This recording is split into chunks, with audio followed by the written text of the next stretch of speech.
Gun confiscations, could that be next? I'm Brian Lilley with TheRebel.Media. The other day I told you about the NDP policy book. I know nobody wants to talk policy in the middle of an election campaign. I mean, across the street there, you got the Mike Duffy trial going on. Why talk policy? Let's talk Duffy. Let's talk scandal. Well, no, I'm about policy. I'm about looking at actual policies. And the NDP, in their policy book, may not be their election campaign, but it is the official party policy book, talks about giving cities, municipalities, provinces, territories, the ability to implement a handgun ban. Now, as I've already explained, handguns are incredibly difficult to get in Canada. You got to take a 2-day course now to get a restricted permit. You have to fill out paperwork, have background checks, possibly have your spouse or ex-spouse do a background check on you.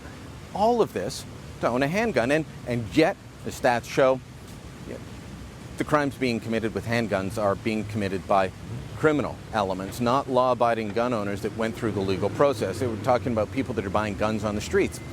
So it's a worldview thing for the NDP. But I got thinking, if the NDP brings in or allows municipalities or provinces to bring in a handgun ban, will that lead to confiscation?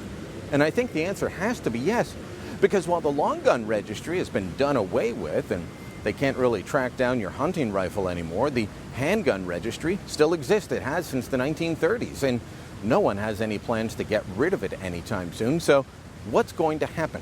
Well, you give the power to provinces or you give it to cities, and you end up with the ability, they're going to come forward and ask for the ability to track down where these guns are. And gun owners will be forced to prove that either they've gotten rid of them or that they're not within that jurisdiction. So let me put it to you this way.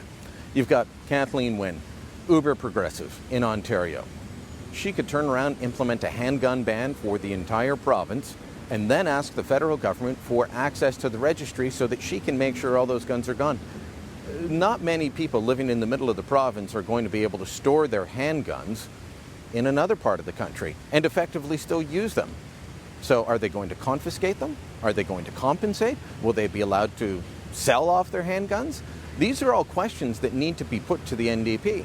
Unfortunately, they're not up for talking to me about this issue right now. They want to just keep going along with Mulcair's claim that he's not going to bring in a gun registry. But the truth is, he's not going to bring in the long gun registry, not the old one. But he has said police need to be able to track every firearm in the country. How else do you do that other than registering them? So he will bring in some form of long gun registry as well. And he will allow cities and municipalities and provinces and territories to ban handguns. Let me tell you, once that happens and you get some people like Kathleen Wynne or Rachel Notley, or let's say there's another uber liberal elected mayor of Toronto or Vancouver with Gregor Robertson, absolutely, there will be confiscations of handguns happening across the country. That's a policy we should be discussing.